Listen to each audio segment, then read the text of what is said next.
Involved ka sa Ghost Project? Your Honor, I invoke my right to self-incrimination, Your Honor. Ano nga? Pakiulit. I invoke my right for self-incrimination, Your Honor. What?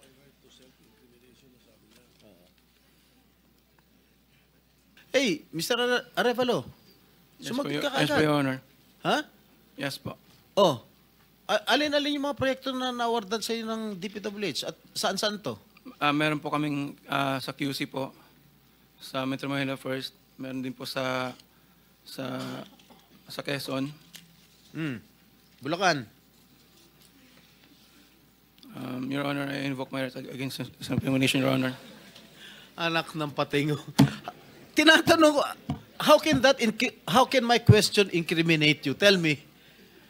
Tinatanong ko lang saan yung proyekto mo.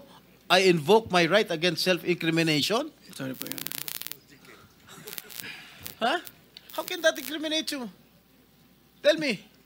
Pinapainit ng ulo namin dito eh. May incriminate siya kasi nga, hindi niya may tuturo ko siya dahil ghost project siguro.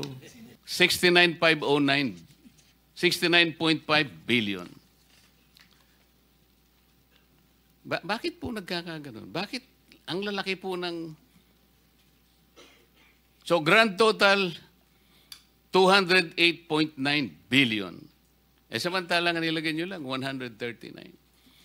2023, ang NEP po ninyo, 154.4 billion. Ang naging total, 280.6 billion.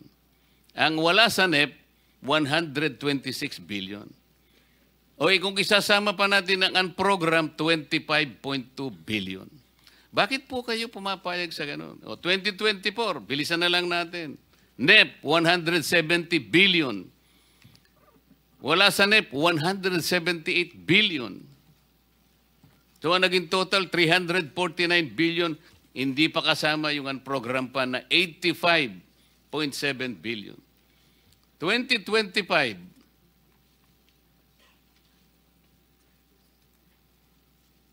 NEP, 208.9 billion.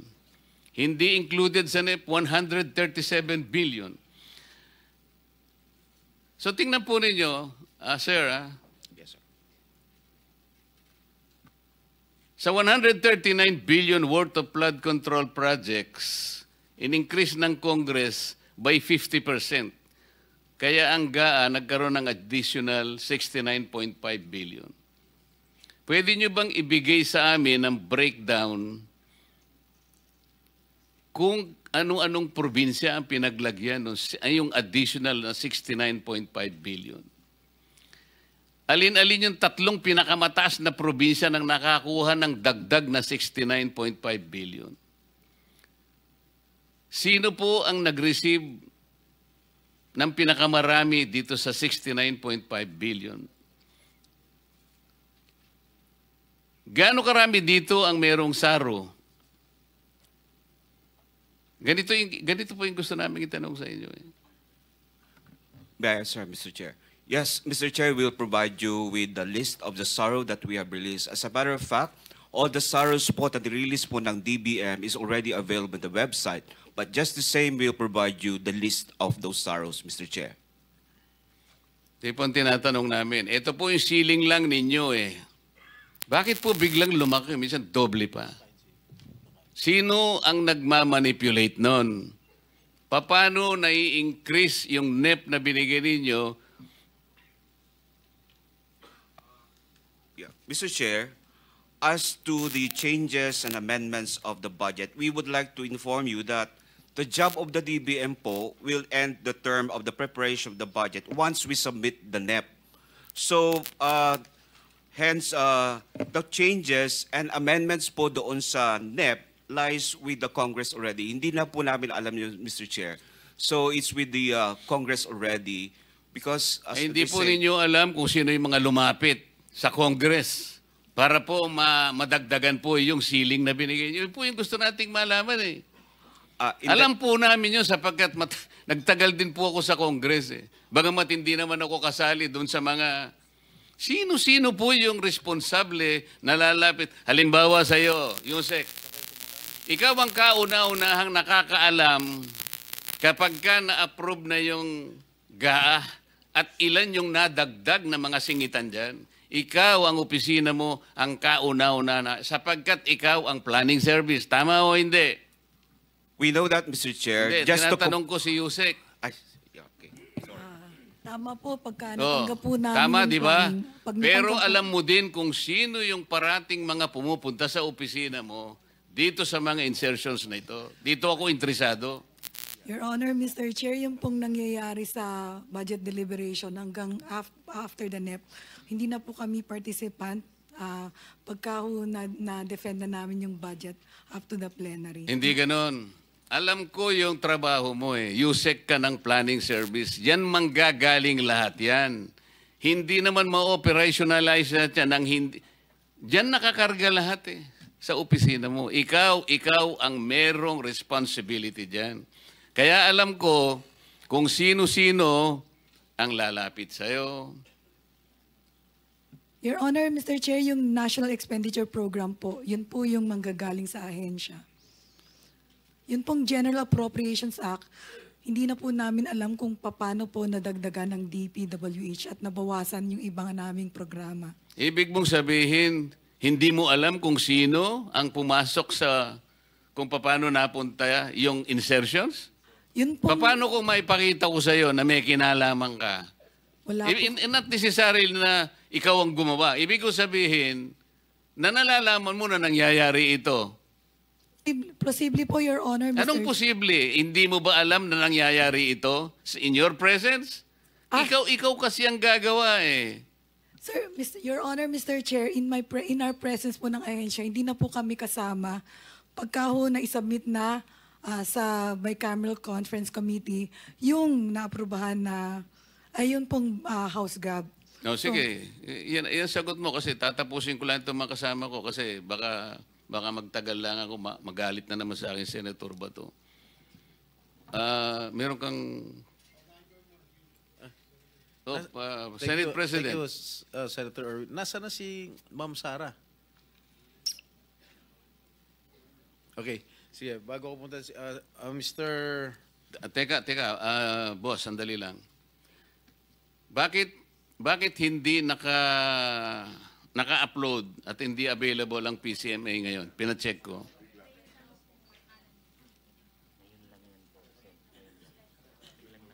Bakit biglang nawala? Naka-upload po sa, Mr. Chair, Your Pina-check Honor. namin eh, biglang nawala. Tingnan mo, habang nagsasalita kami rito, bigla niyong tatanggalin. Ganito ang gawin natin para siguro makagawa tayo ng mas mabuti sa ating mga kababayan. We will ask you to install the application into the computers of the Blue Ribbon Committee. We will be in a position to help you, hindi lang mag-imbestiga, kung hindi, babantayan din namin ito. Kasi parang ang bantayan sa inyo, may bantay sa lakay. Hindi, totoo yung sinasabi namin. How much time do you need to install the application to at least 2 computers in our committee? Tatanungin ko po yung owner ng PCMA na Bureau of Construction, Your Honor, Mr. Chair. Hindi ko po alam kung saan naka-upload. Yan, sinasabi ninyo na nawala. Wala bang taga Bureau of Construction dito? Nakakapagtaka na, this is not pure coincidence.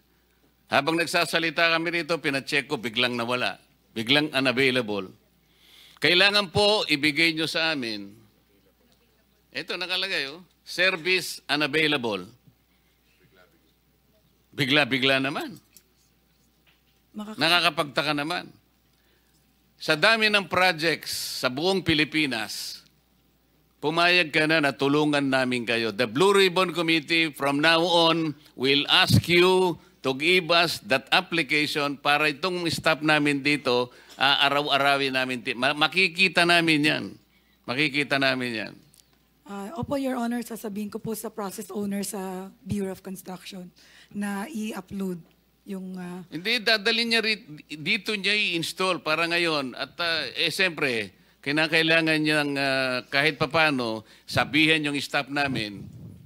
Marurunong naman din makasama namin dito. Pero para lang walang sablay, kailangan i-install nyo. Opo. 2 sa computer dito at saka sa aking opisina para magkaintindihan tayo. Opo, Mr. Chair. Thank you.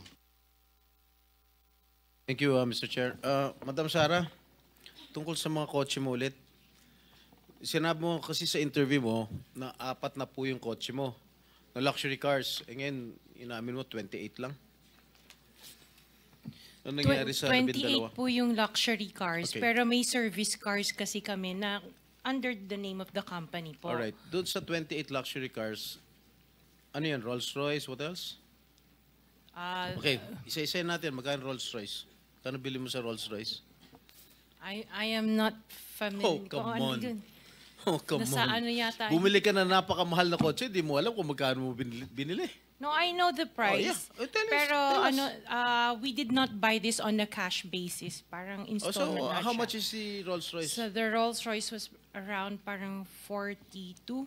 42 million. Rolls-Royce, isang kotse lang yun. What else? The Maybach. Maybach, Mercedes. How much? Parang nasa 22. Parang ganun. 22 million. How Pwede many pa Maybachs? natin pakita yung screen. Just Kaming one. hindi nakakaalam ng kotse na hindi na malaman kung One. ano yung pinagsasabi ninyo. Kayo siguro nagkakaintindihan kayo pero kami ni Senator Erwin hindi kami masyadong... Para malaman namin ano ba itsura ng pinag-uusapan Maybach natin. is Mercedes, right? Oh, ilan ang Maybach mo? Meron bang Isa lang po. Oh, ano pa? Yung Bentley, Bentley. Wow, magkano yung Bentley mo? 20. You purchased this brand new, all brand new. Yes po. All right. Ilang Bentley? Isa lang po. Oh, what else? Yung G63. What is that? G63. G63, ano yun? Benz. Benz? G63? Is that a sports car? Hindi po. G-Wagon. Wagon. Oh, how G-Wagon. much is it? Parang nasa 20 din yata. Huh? 20 din yata. 20 million. One vehicle only? Oh, what else? Yung Cadillac po. What kind of Cadillac? Yung SUV. Escalade? Yes. Oh, magkano? Parang yan. Mga 11 yata po yun. Bulletproof? No. Isa lang. One white, one black. Oh, dalawa. Both at 11 million each. Yung isa 8. Yung black. Long wheelbase? Yes po. What else? Yung GMC. What is this GMC? SUV Denali. rin to? Yes po. Oh, how many? Dalawa. Dalawa rin. How much each? Parang nasa 11 din yata siya. 11 million each. What else? Yung Suburban. Suburban. Ilan? Isa lang po. Pero I bought that here. Local. Bakit itong mga sinasabi mo? Sabi mo, binili mo sa local dealer dito. Oo, local dealer. Oh. Ay, ibig sabihin, importer. Pero this one sa casa binili yung Suburban po. Oh, magkano? Parang nasa 3 lang yata siya nun. 3 million? Oo. Brand new? Second hand? Binili mo? Second hand? Tapos lahat itong mga luxury cars mo, yung mga Rolls-Royce, Maybach, Bentley, Escalade, G63, para brand new. Opa. Bakit bumili ka na second hand Suburban? Ano na siya yung lumang model? Hindi siya Yeah. yung brand new model. Kaya nga, bakit ka bumili na second hand? Kasi yun lang yung Samantalang lahat available mga kasi that was mamahalin the na- time, at that time it was pandemic. So that was the time na yun lang ang available nilang When did you unit. acquire all these luxury cars? All at the same year? No po. When? Since 2022, 21. 2022. May 2021 pa po. 2021. So ilang beses ka bumili ng kotse sa isang taon? Minsan sa isang taon, isa. Or kaya minsan 3 yung iba. Luxury. Opo. Kailan ka natuwa roon sa payong ng Rolls-Royce? Last year lang po. Last year mo lang na-purchase. Yes po. Yung payong. Dahil sa payong, bumili mo ha? Alright. Oh, bukod sa mga nabanggit mo mga luxury cars, ano pa? Yung mga SUV ng mga engineers ko. Hindi, ilan lang to? 3, 4, 6, 8. I can't remember all at the top of Sa my dami. head. Oo. Sa dami. Apa. So, dun sa 28 na pinurchase mong mga luxury cars, ilang taon mo binuno yun? Yung iba, You started purchasing these luxury cars on what year? the long wheelbase, yung mga binanggit ko kanina, that was only 2022 No, or 21. when did you start- Yung iba, like, let's say, the autobiography, 2016 What is pa po. autobiography? Ano yan, Range Rover. Oh, may Range Rover ka 2016. pa pala, hindi mo sinasabi sa akin. Oh, Range 2016 pa po siya. Rover. Ilan? Just the one autobiography and then What the Defender. autobiography? Ito ba yung Range Rover? Range Rover po. Oh, okay, how much did you purchase? 16. 16 million. 2016 pa po yun. Ilan? Isa lang po siya. What else aside from Range Rover? Sabi mo? Defender. Defender. Ano siya? Range Rover. Range Rover din. Oh. Ilan? Isa lang po. Magkano? Nasa parang 7 yata yun. 7 million? Aha. Ano pa? The Evoque. Ano? Evoque. What is Evoque? Range Rover. Range Rover pa rin. Oh, marami ka pala Range Rover. Oh. Evoque. Ito yung, maliit ba ito? Malaki? Maliit. Okay, magkano? Parang nasa 5 lang yata po siya. 5 billion. Oh, what else? Lang, ha? Sarap ng buhay mo, ah. Oh, sige, ano pa? Hindi ko na maalala yung iba eh. Sa dami talaga, hindi mo maalala, no? Sino-sino gumagamit itong mga luxury cars ninyo? Kami po. Everyday, Iba-iba. siguro sa pag-aalis kayo nung umaga, Rolls Royce ang gamit mo. Pag uwi mo ng tanghali, kakain, pag lalabas kayo, may back naman ang gamit. Ganun ba yun? Sa dami nyo ng kotse. This is really, for me or for all of us, for all the Filipino people watching, this is unbelievable.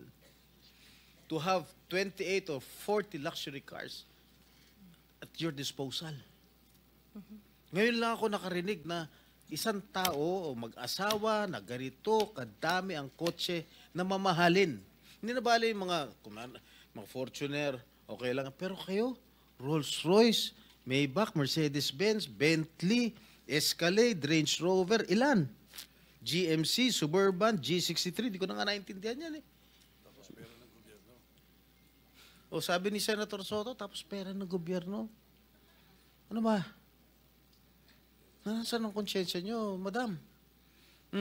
Isang tanong.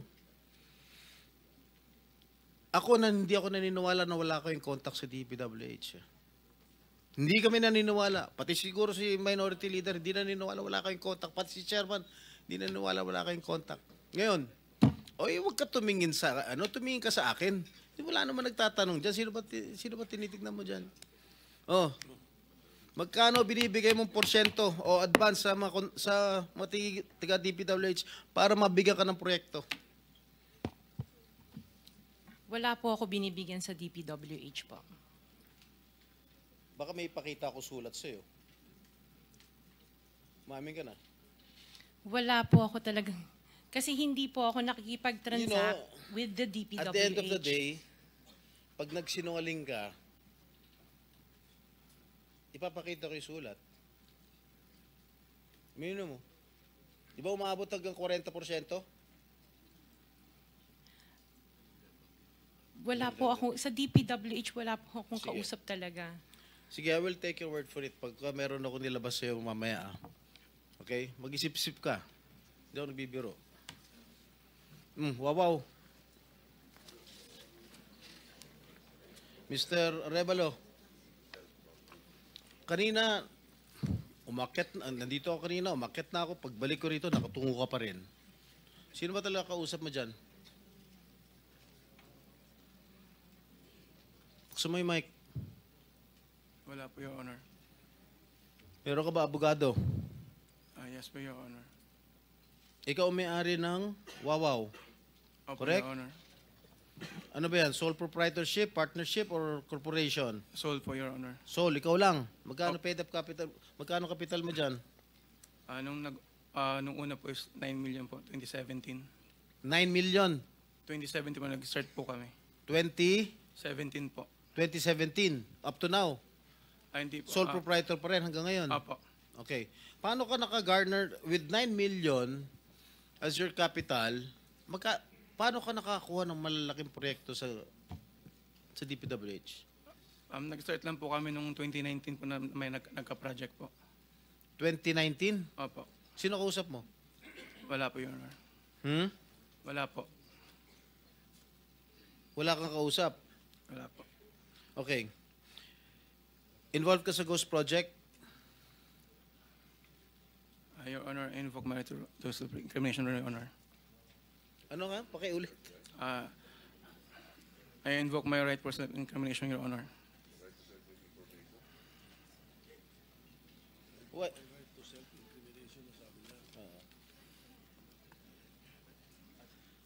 Senator Jinggoy. Malinaw Mr. Chair. Pwede bang... linawin muna natin yung sinabi kasi ang narinig ko, I invoke my right to self-incrimination. Against incrimination, Your Honor. Against eh. Plus, Mr. Chair, dapat tumingin ka rin sa nagtatanong mo, Mr. Wow. Ayaw ba tumingin sa amin? Huwag kang kausap Yuko mo. ka na, yuko dyan. Lamesa yung kausap mo eh. Senador yung nagtatanong sa'yo. Harapin mo rin. Thank you, thank you. Anong pangalan mo? Arevalo. Mr. Arevalo, meron kang abogado? Yes po, Your Honor. Is he here? He can give you legal advice. Yes po. Nandiyan ba, abogado mo? Nasaan ang abogado mo, Mr. Arevalo?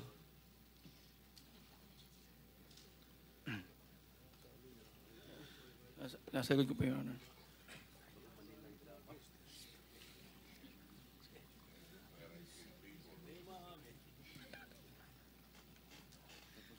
Hindi po.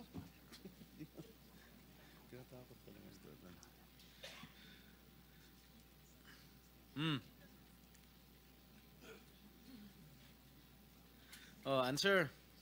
Teka muna, so may in-advisean ka na ng abogado mo, ha? Mr. Arevalo, Are you involved in any ghost projects? Your Honor, I invoke my right against self-incrimination, Your Honor. Ilang taon ka na? 37 po, Your Honor. 37. Wow, bata ah. Bago ka pumasok sa mga kontrata sa gobyerno, ano trabaho mo dati? May mga, may nasa construction company po ng kamag-anak po. Kamag-anak mo? Gaano kalapit yung kamag-anak mo? Tatay mo ba yan? O pinsan? Tsuhin? Mga kamag-anak lang po, tita po.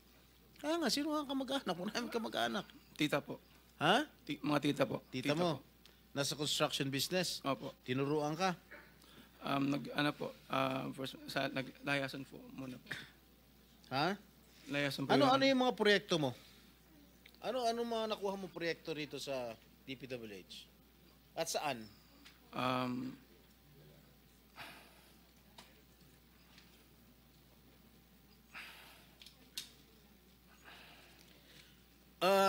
Mr. Arevalo, alam mo, malamig na malamig ulo ko ngayon ha. Pero pag ikaw, tumingin ka ng tingin na sa cellphone mo, hindi ko alam kung ano binabasa mo dyan, humarap ka sa amin. Opo. Yes po, Your Honor. Ikaw may-ari nito, di ba? Yes po, O Your di Honor. dapat alam mo. Ano yung mga proyektong na-awardan sa inyo ng DPWH? At saan-saan? Ano po, Your Honor? Hindi ko po na alam po yung exact number po. Gusto mo ako magbigay sa'yo? Kung saan-saan yung mga project mo? Gusto mo ako magsabi sa'yo? Come on. You're wasting our time. It's already 1:45. May session pa kami alas 3. At marami pa magtatanong. that is what I was trying to advise everybody. Kasi po, gagamitin sa session mamaya ito, 3 o'clock. Kaya nililimit po namin ang sarili namin na magtanong. So, Mr. Chair, Senator kung di naman Jinggoy, sumasagot ito hindi sumasagot agad-agad ito, how can you deduct it from my time? Hey, Mr. Arevalo, Yes po, sumagot ka yes po, agad. Your Honor. Ha? Yes po. Oh, alin-alin yung mga proyekto na na-awardan sa iyo ng DPWH at saan-saan to? Meron po kaming sa QC po, sa Metro Manila First. Meron din po sa Quezon. Bulacan. Your Honor, I invoke my right against self-incrimination, Your Honor. Anak ng patingo. Tinatanong ko, how can my question incriminate you? Tell me. Tinatanong ko lang saan yung proyekto mo. I invoke my right against self-incrimination? Sorry po, Your Honor. Ha? How can that incriminate you? Tell me. Pinapainit ng ulo namin dito eh. may incriminate siya kasi nga, hindi niya may tuturo ko siya dahil ghost project siguro. Oh, Dahil po may mga usapin na na may mga allegation po na mayroon nga pong anomalya. Kung magsasalita po ako, pwede po magamit laban sa akin. oo nga. Simple lang naman. Wala naman ako tinatanong sa'yo kung ano. Tinatanong ko lang, saan itong mga proyektong na-awardan sa'yo ng DPWH. Ang dami mong binanggit na probinsya. Quezon. Ano pa? Ano binanggit niya? QC. Karamihan nito, Bulacan. Ba't di mo mabanggit ang Bulacan? Ha? Meron ka pa nga San Juan eh. Hindi mo binabanggit eh. Ha? Metro Manila First po yun, Your Ano? Honor. Sa Metro Manila First po yun, Your Honor. Metro Manila first? Yes po, San Juan po. Oh. Yun po yung pinakuha namin project 2019. Sige. Yung Bulacan, meron ba? Sagot.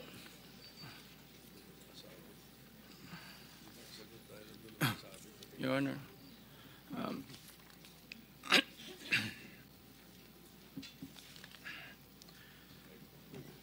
Uminom ka ng tubig.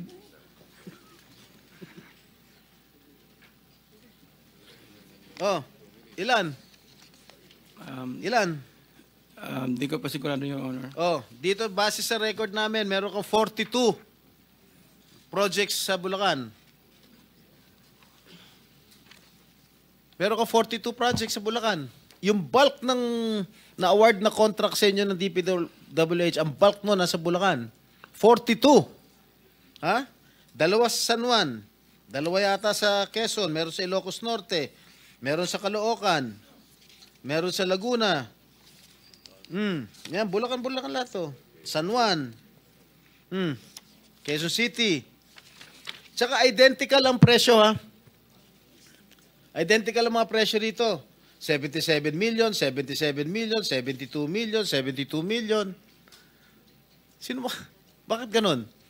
Oh, last and final question. Lahat Meron ba ka ng 42 projects above, how Above? much? Yeah, 42 projects sa Bulacan. Meron 90 million. Kaya nga, above 50? Yes, above 50 million. Lahat. So, Mr. Arevalo, kung 42 projects ito, 42 plunder cases ito eh. Kanina sinasabi namin sa inyo, kung nakikinig po kayo, makikipag-deal kami sa inyo na po pwedeng hindi na kayo ipoprosecute criminally, magturo na lang kayo. Kasi sa palagay namin, hindi kayo ang most guilty. Kapag nakapagturo po kayo ng mga kasangkot talaga dyan, na talaga sila naman ang talagang talamak na sa paggawa nito, anong malay ninyo? Baka imbes na criminal prosecution, wag na yon. Bayaran nyo na lang ang gobyerno, pero magturo po kayo. Para meron po tayong kapuntahan talaga. Kasi kung ganito na lang tayo ng ganito, ikutan ng kito, mapipilitan po, puro plunder. Harapin po ninyo 42 plunder cases. Hindi po fair sa inyo yun eh. Alam namin, hindi lang kayo ang sangkot dyan. Marami ang kasangkot dyan. Kaya, yung abogado po siguro nag-advise sa inyo kung nakikinig. Tingnan nyo rin po na maganda ring offer para sa amin ito. Makakatulong pa kayo sa bansa. Matigil na po ito. Meron ako papakita video. Ilang minutes yung video? Meron ako ipapakita with the permission of the chair. Siguro 1 minute lang na video. Tingnan mo, Mr. Arevalo, kung project ng Wawaw to.